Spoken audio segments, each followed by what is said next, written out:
પછી એમાં કેટલા કેટલા શ્લોકો છે એ પણ આમાં લખ્યું છે. મત્સ્ય પુરાણમાં 14,000, માર્કંડેય પુરાણમાં 9,000, ભવિષ્ય પુરાણમાં 14,500, ભાગવત પુરાણમાં 18,000, બ્રહ્મ પુરાણમાં 10,000, બ્રહ્માંડ પુરાણમાં 12,100, બ્રહ્મ વૈવર્ત પુરાણમાં 18,000, વામન પુરાણમાં 10,000, વાયુ પુરાણમાં 24,600, વિષ્ણુ પુરાણમાં 23,000, વરાહ પુરાણમાં 24,000, અગ્નિ પુરાણમાં 16,000, નારદ પુરાણમાં 25,000, લિંગ પુરાણમાં 11,000, ગરુડ પુરાણમાં 19,000, કુર્મ પુરાણમાં 17,000, પદ્મ પુરાણમાં 55,000 અને સૌથી મોટું જો કોઈ પુરાણ હોય તો એ છે સ્કંદ પુરાણ, જેની અંદર 81,000 શ્લોકો છે. આ બધાનો ટોટલ સરવાળો કરો એટલે 4 લાખ થાય. કેટલા? 18 પુરાણની શ્લોકની સંખ્યા, એનો ટોટલ સરવાળો કરો એટલે 4 લાખ શ્લોકો થાય. બોલો, આ થાય પૂરું? આખી જિંદગી દેવી ભાગવત ગાવ ને વાલા, તોય દેવિયા માં હાથ મે મતુલમ, આ પૂરું થાય એમ નથી વાલા. આ તો આપણે આપણી બુદ્ધિ પ્રમાણે આનો વિસ્તાર કરીએ છીએ. તો 18 પુરાણ, પછી 4 વેદ આપણે જોઈ ગયા, પછી મહાભારતની રચના કરી વેદવ્યાસજીએ, જે ઇતિહાસ ગ્રંથ તરીકે જેની ગણના થાય છે. આ મહાભારતમાં પણ પહેલા 1 લાખ શ્લોકો હતા. પછી પુરાણ, પછી ઉપપુરાણો પણ 18 છે. જેમ પુરાણ 18 છે એમ ઉપપુરાણો પણ 18 છે. એના એમાં નામ લખ્યા છે: સનત કુમાર પુરાણ, નારદ પુરાણ, દુર્વાસા પુરાણ, મનુ પુરાણ, વરુણ પુરાણ, સાંબ પુરાણ, સૌર પુરાણ, આદિત્ય પુરાણ, દેવી પુરાણ, નરસિંહ પુરાણ, કપિલ પુરાણ, ઉષ્ણસ પુરાણ, કાલિકા પુરાણ, શૈવ પુરાણ, નંદી પુરાણ, પરાશર પુરાણ, મહેશ્વર પુરાણ અને વશિષ્ઠ પુરાણ. આ 18 પુરાણ, 18 ઉપપુરાણ. અને ત્યારબાદ અત્યાર સુધીમાં કુલ કેટલા વ્યાસ થયા એના માટે પ્રશ્ન કર્યો, તો એનો પણ જવાબ આપ્યો કે અત્યાર સુધીમાં 28 વ્યાસ કુલ થયા. બધાના નામ આપ્યા છે. બોલો. અને આના પછી હવે પછી 29માં વ્યાસ કોણ થશે એની પણ દેવી ભાગવતે ઘોષણા કરી છે. એમાં પ્રથમ દ્વાપરમાં બ્રહ્માજી પોતે વ્યાસ થયા હતા, કે જેણે વેદોનો વિસ્તાર કર્યો, પુરાણોની રચના કરી. પછી બીજા દ્વાપરમાં પ્રજાપતિ, ત્રીજા દ્વાપરમાં શુક્રાચાર્ય, ચોથામાં બૃહસ્પતિ, પાંચમામાં સૂર્યનારાયણ, છઠ્ઠામાં યમરાજા પોતે વ્યાસ બનેલા. આવી રીતે 15મામાં તયારુણી, 16મામાં ધનંજય, 17મામાં મેધાતિથિ, 18મામાં વ્રતમુનિ, આવી રીતે 25માં ભાર્ગવ મુનિ, 26માં શક્તિ, 27માં જાતુકર્ણ્ય અને અત્યારે જે વ્યાસ થયા હાલમાં એ છે કૃષ્ણદ્વૈપાયન. આ 28માં વ્યાસ કે જેણે આ દેવી ભાગવતની રચના કરી. અને 29માં વ્યાસ 39 સંપ્રાપ્તે દ્રોણી વ્યાસો ભવિષ્યતિ. દેવી ભાગવતે ઘોષણા કરી કે હવે પછી જે વ્યાસ થવાના છે એ કોણ થવાનો છે? દ્રોણી વ્યાસો ભવિષ્યતિ. દ્રોણી એટલે દ્રોણના દીકરા, એટલે કે અશ્વત્થામા. એ હવે પછી વ્યાસ થશે અને વેદોનો વિસ્તાર કરશે, પુરાણોને મને તમને સમજાવશે. આવી રીતે 28 પ્રકારના વ્યાસની વાત કરી.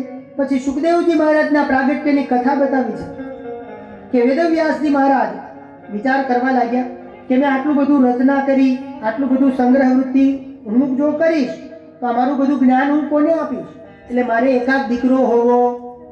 એટલે વેદવ્યાસ ભગવાન એ વિચાર કરે છે કે મારે પુત્ર જોઈએ છે, પણ કેવો પુત્ર? બોલે અયોનિજ પુત્રની પ્રાપ્તિ કરવી છે. એટલે એકવાર વેદવ્યાસજી પોતાનો આશ્રમ, સરસ્વતી નદીનો કિનારો, આ આશ્રમ ક્યાં આવ્યું છે? વેદવ્યાસજીનો આશ્રમ વ્યાસ ગુફા. આજે જે તમે બદ્રીનાથ જાઓ છો ત્યાં છેલ્લે માના ગાંવ આવે. માના ગાંવ, એ માના ગાંવની અંદર જે ગયા હશે એમને ખબર હશે, ત્યાં વ્યાસ ગુફા છે. ત્યાં બેઠા છે વેદવ્યાસજી અને મનમાં ચિંતન કરે છે કે મારે એક દીકરો થવો જોઈએ. સમજાય છે? હું તમને એક એક સ્થળથી પરિચય કરાવું. તો અહીંયા જ્યાં વેદવ્યાસજી એના આશ્રમમાં બેઠા હોય છે એમાં એક વૃક્ષ સામે હોય છે.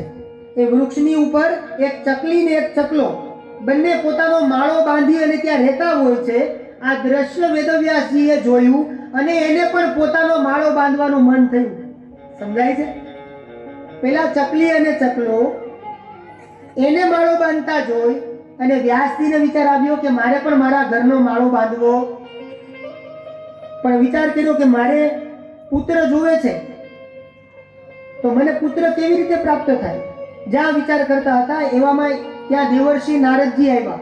નારદજી એને કહે છે કે જો તમારે જો પુત્ર જોઈતો હોય તો તમારે શું કરવું પડે? બોલે તમારે પરાશક્તિ જગદંબાની ઉપાસના કરવી પડે, તો તમને આદર્શ પુત્ર મળે કે જે તમારા વારસાને બરાબર સંભાળી શકે. એટલા માટે હું વારંવાર કહું છું કે ડાયા દીકરા જો જોઈતા હોય તો એના માટે એવી સ્ત્રીઓએ ખાસ દેવી ભાગવત સાંભળવું અને વાંચવું.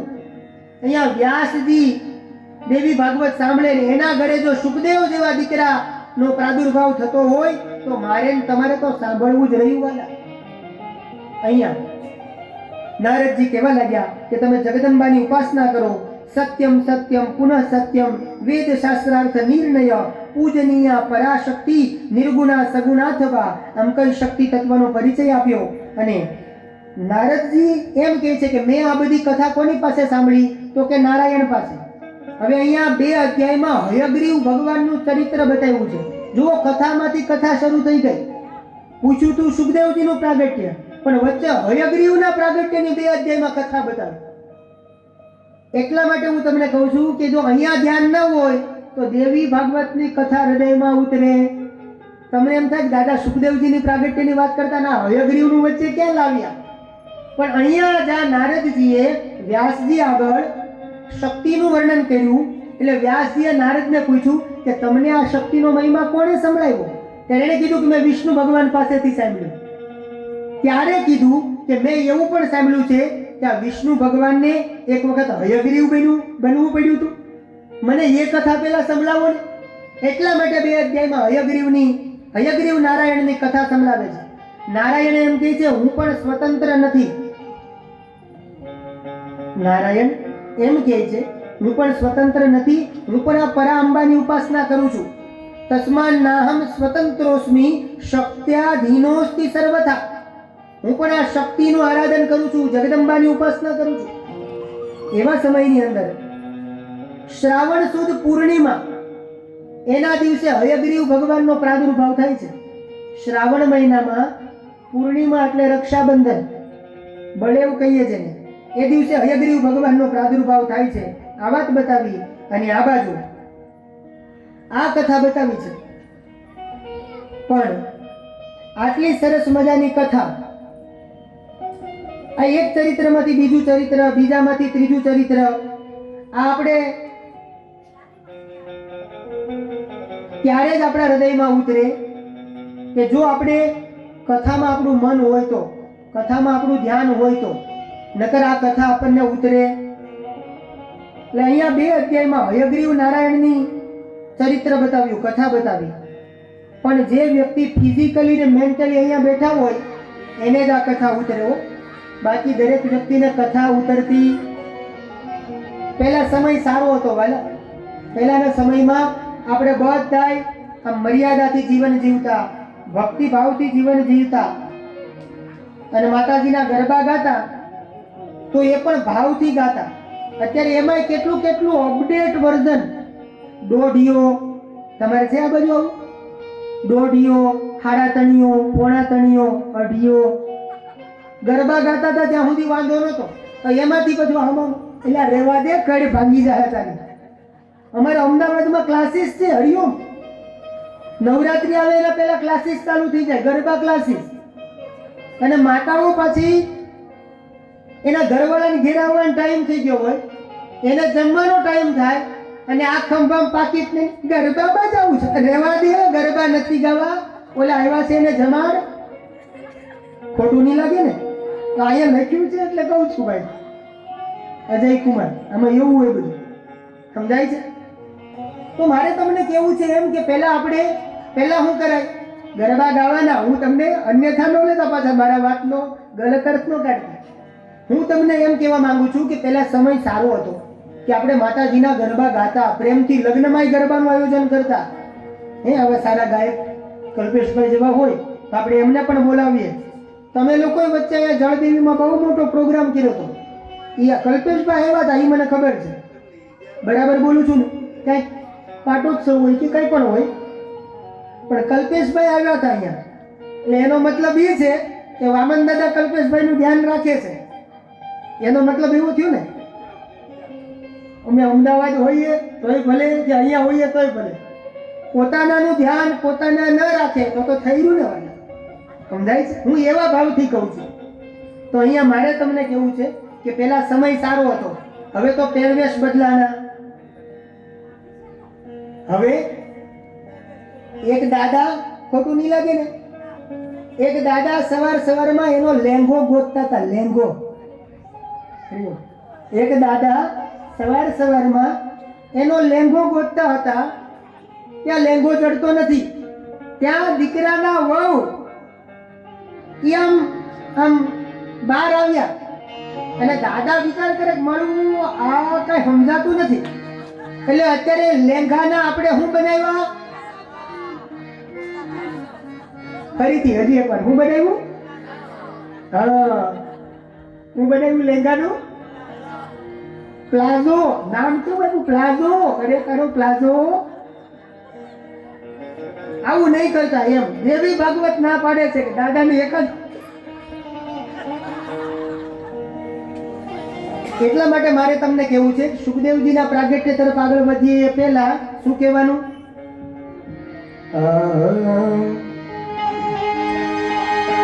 કે ધીરે ધીરે જમાનો બદલાયો, ધીરે ધીરે જમાનો બદલાયો, ધીરે ધીરે જમાનો બદલાયો, ધીરે ધીરે જમાનો બદલાયો, હોવે હોવે જમાનો બદલાયો, હોવે હોવે જમાનો બદલાયો, નવી ફેશનના વાયરા વાય જમાનો બદલાયો, નવી ફેશનના વાયરા વાય જમાનો બદલાયો, હવે અવળાનું સવલું દેખાય જમાનો બદલાયો, હવે અવળાનો સવલો દેખાય જમાનો બદલાયો, ધીરે ધીરે જમાનો બદલાયો, ધીરે ધીરે જમાનો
પંક્તિ હૃદયમાં ઉતારતા કે પેલા માત પિતાને વંદન સૌ કરતા હતા. પેલા માતાને વંદન સૌ કરતા હતા. એ પેલા માત પિતાને વંદન સૌ કરતા હતા. પેલા માતાને વંદન સૌ કરતા હતા. એ હવે વૃદ્ધાશ્રમ ફૂલ થઈ જાય, જમાનો બદલાયો. હવે વૃદ્ધાશ્રમ ફૂલ થઈ જાય, જમાનો બદલાયો. એ નવી ફેશનના વાયરા જમાનો બદલાયો. નવી ફેશનના વાયરા વાય, જમાનો બદલાયો. એ હવે અવળાનું સવલું દેખાય, જમાનો બદલાયો. હવે અમરાનું સ્વરૂપ દેખાય, જમાનો બદલાયો. ધીરે જમાનો બદલાયો. ધીરે ધીરે જમાનો બદલાયો. જમાનો બદલાયો. જમાનો બદલાયો. જમાનો બદલાયો. કે પેલા માત પિતાને વંદન સૌ કરતા હતા. પેલા માત પિતા એ હવે વૃદ્ધાશ્રમ ફૂલ થઈ જાય, જમાનો બદલાયો. એ હવે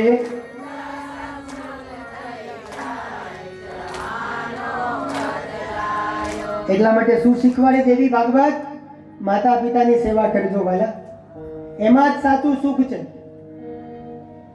એમાં જ અહીંયા વેદવ્યાસજી સંતાન સુખ માટે જગદંબાની ઉપાસના કરે છે. વચ્ચે 2 અધ્યાયમાં હયગ્રીવ નારાયણની કથા બતાવી અને એમાં વિષ્ણુ ભગવાન, એમાં તમારા માટે એક શ્લોક કામનો છે, એ સમજાવી દઉં પછી આગળ વધી જાઓ. તમારા માટે શ્લોક કામનો છે એટલે રહી ન જાય. જ્યાં ભગવાન નારાયણ શેષ શૈયા ઉપર સૂતા હતા, હજારો વર્ષ સુધી ભગવાને પહેલા તો શેષ શૈયા ઉપર સૂતા, તો એના ભગવાન નારાયણના કાનમાંથી મેલ અને મેલમાંથી 2 અસુરોની ઉત્પત્તિ થઈ, જેનું નામ છે મધુ અને કૈટભ. 5મા દિવસે આપણે નવદુર્ગાનું પ્રાગટ્ય, ત્યારે આનું ચરિત્ર વિસ્તારથી આવશે. આવતીકાલથી મોજ મોજ અને મોજ, રોજ જે ઉત્સવ કરવાના છે આવતીકાલથી. પણ સમય આવી જશો તો સમયે ગોઠવાઈ જવામાં મજા છે. સમયે ગોઠવાઈ જવામાં મજા. થોડુંક અત્યારે સમજાય, થોડુંક ઘરે ગયા પછી. તો અહીંયા વિષ્ણુ ભગવાન સૂતા છે, એના કાનમાંથી મેલ અને મેલમાંથી 2 અસુરો, એકનું નામ છે મધુ અને એકનું નામ છે કૈટભ. દેવી ભાગવત લખે વિષ્ણુ કરના મલોદભૂતો દાનવો મધુ કૈટભો મહાબલૌ ચતૌ દૈત્યો વિવૃધૌ સાગરે જલે. દેવી ભાગવતનો પ્રથમ સ્કંદ 6થો અધ્યાય એનો 21મો શ્લોક કે દાનવો મધુ કૈટભો, મધુ અને કૈટભ નામના 2 દાનવ ઉત્પન્ન થયા. હવે આપણને વિચાર આવે કે શું આ મધુ અને કૈટભ તેદી હતા? તો અત્યારે છે આ મધુ અને કૈટભ, અત્યારે પણ આપણા કાનમાં જ રહે છે મધુ અને કૈટભ. હવે ધ્યાન આપજો, આ મધુ કૈટભ કયા કે જે મારા ને તમારા કાનમાં રહે છે? હમણાં હું કીધા પછી તમે હા પાડશો કે હા દાદા તમે સાચા છો.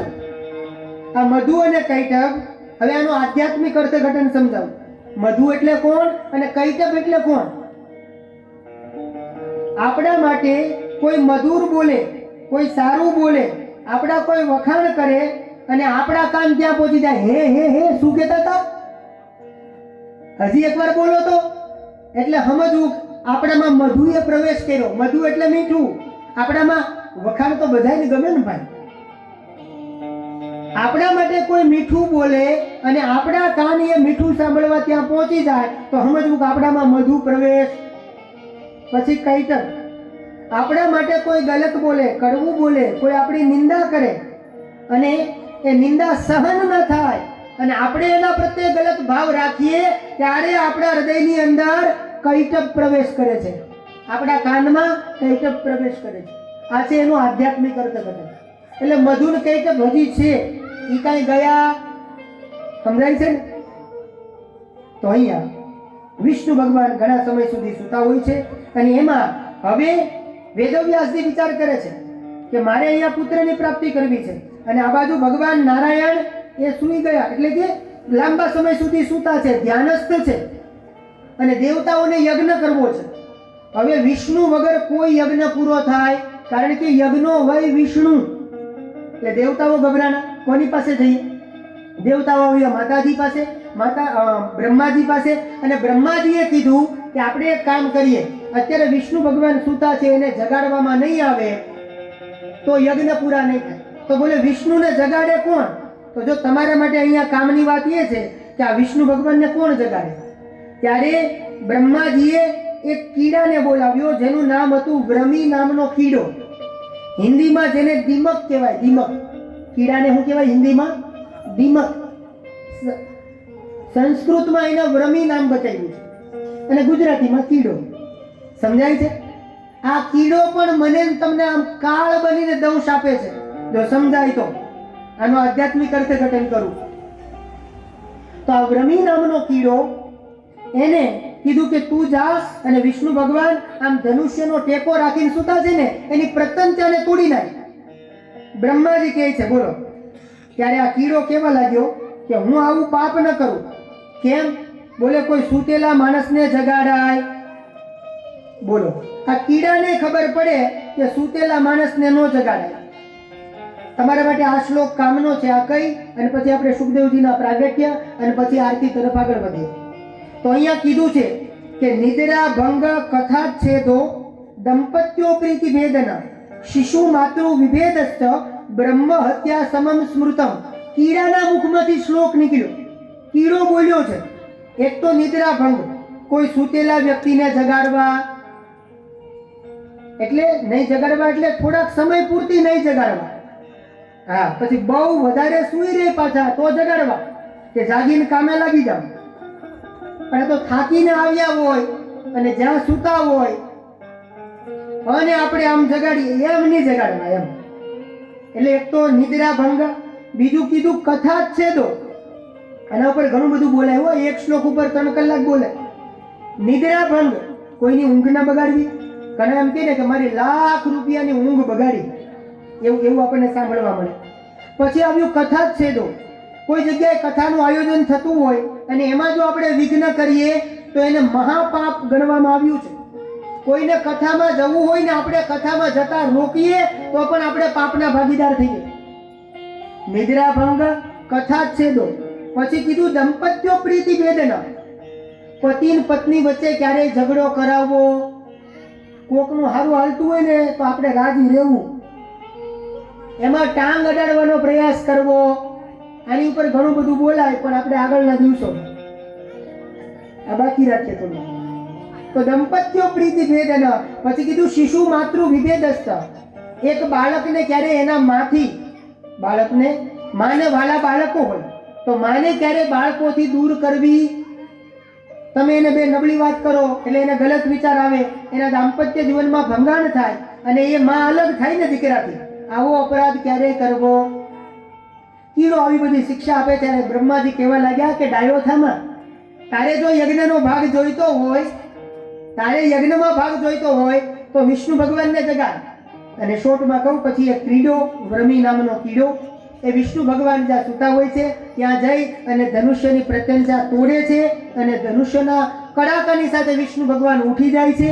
આ કથા બતાવી. અને હવે આ બાજુ વેદવ્યાસજી વિચાર કરે છે કે મારે દીકરો જોવે છે પણ દીકરા માટે શું કરવું. એટલે એને કીધું કે તમે જગદંબાની ઉપાસના કરો. અને આ બાજુ જગદંબાની ઉપાસના વેદવ્યાસજી કરે છે. અને આદર્શ પુત્ર માટે નારદજી એને એક મંત્ર આપે છે, નવાર્ણ મંત્ર. ઓમ ઐમ રીમ ક્લીમ ચામુંડાય વિચે. આગળ હું તમને આ મંત્ર વિશે કેટલા ફાયદા થાય એ સમજાવીશ. આ મંત્ર વેદવ્યાસજી બોલે છે. વેદવ્યાસજીએ 100 વર્ષ સુધી તપ કર્યું. કેટલા વર્ષ સુધી? 100 વર્ષ સુધી તપ કર્યું. જ્યાં તપશ્ચર્યા ચાલતી હતી એવામાં વેદવ્યાસજીના આશ્રમની બાજુમાંથી એક ઘૃતાચી નામની અપ્સરા નીકળે છે. એ ઘૃતાચીને જોઈ અને વેદવ્યાસજી વિચાર કરવા લાગ્યા. ઘૃતાચીને જોઈ અપ્સરાને એટલે વ્યાસજીનું મન એ ઘૃતાચી તરફ ખેંચાણું. એટલે અહીંયા સુખદેવ જેવો દીકરો જોઈતો હતો. એટલે આ ઘૃતાચી પોતાનું રૂપ બદલી અને સુખી કેતા પોપટીનું રૂપ લીધું એને અપ્સરાએ. અને આ બાજુ જ્યાં વેદવ્યાસજીએ એ સુકી પોપટી ઘૃતાચીને જોઈ અને બરાબર એ જ સમયે વેદવ્યાસજીનું દિવ્ય તેજ એ ધરતી ઉપર પતિત થયું. એ તેજ એ લઈ અને પછી એ તેજ એક અગ્નિકુંડમાં પધરાવવામાં આવ્યું અને એ અગ્નિકુંડની અંદરથી સાક્ષાત શિવના અંશ સમાન પુત્ર સુખદેવજી મહારાજનું પ્રાગટ્ય થાય છે. બોલો સુખદેવજી મહારાજ કી જય. બોલો સુખદેવજી મહારાજ કી જય. સુખદેવજીનું પ્રાગટ્ય થયું. હવે એ સુખદેવજી મોટા થાય છે, એના લગ્નની પણ કથા આવે છે, પણ એ બધી જ કથા આવતીકાલે, આજે દેવી ભાગવત એનો આજે બીજો દિવસ, આવતીકાલે ત્રીજો દિવસ. આવતીકાલે વહેલાસર સમય આવી જજો તો તમને પણ મજા આવે અને ખાસ તો વામન દાદાને મજા આવે. એક પણ કથા આપણે સંક્ષેપ ન કરવી પડે એટલા માટે સમયસર આવી જજો. અને આવતીકાલે ભગવતી ભુવનેશ્વરી માનો પ્રાગટ્ય મહોત્સવ છે તો એ આપણે ધામધૂમથી ઉજવશું. એકવાર જોરદાર તાળીઓથી નારાયણભાઈને વધાવો. આટલું સરસ મજાનું આયોજન. અને ગૌશાળામાં જે કંઈ નામો આવ્યા હશે એ નામો પણ અહીંયાથી પિયુષભાઈ જાહેર કરશે.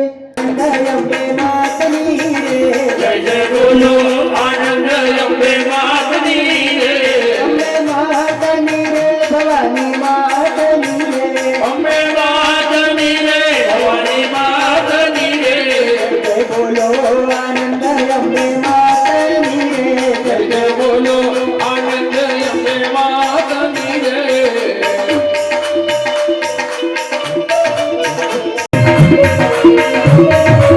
બોલો આનંદ અંબે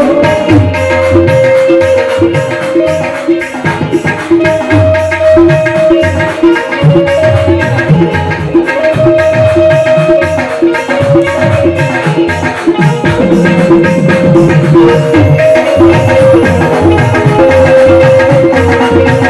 રે. જય જય બોલો આનંદ અંબે માતની રે. અંબે માતની રે, ભવાની માતની રે.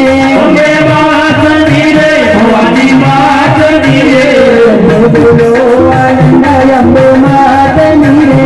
જય જય બોલો આનંદ અંબે માતની રે. અંબે માતની રે, અંબે માતની રે. અંબે માતની રે, અંબે માતની રે. અંબે માતની રે, ભવાની માતની રે. અંબે માતની રે, ભવાની માતની રે. प्रेम से बोलो જય માતાજી, प्रेम से बोलो જય માતાજી, भाव से बोलो જય माताजी, भाइयों बोलो जय माताजी, बहनों बोलो जय माताजी, सारे बोलो जय माताजी, शेरा वाली जय माताजी, गब्बर वाली जय माताजी, पहाड़ा वाली जय माताजी, जय माता दी जय माताजी, जय माताजी, जय माताजी, जय माताजी, जय माताजी, जय माताजी, जय माताजी,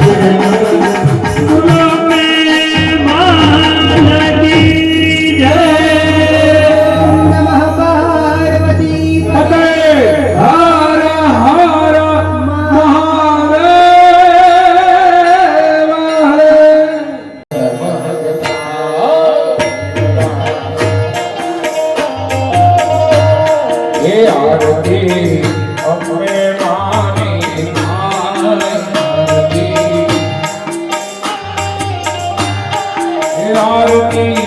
ભવાની માની થાય દીવડા રગમગ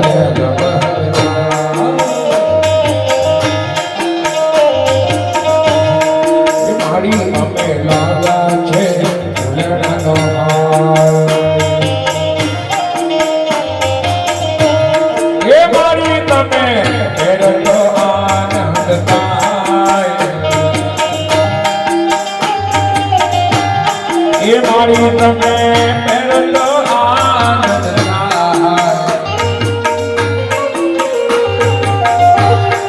દીવડા જગમગ જગમગ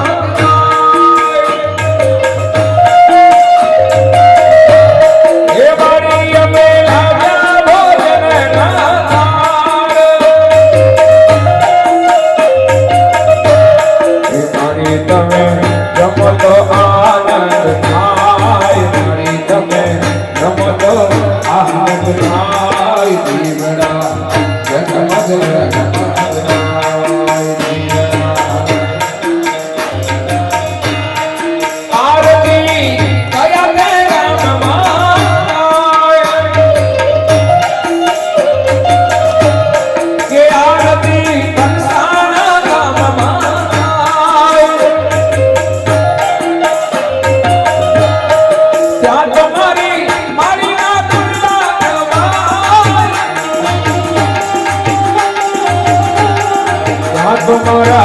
વાળીના ગુણગાન કરવા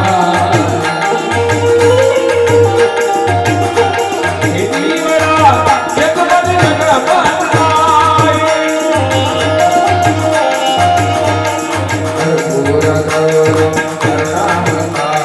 સંસાર સારમ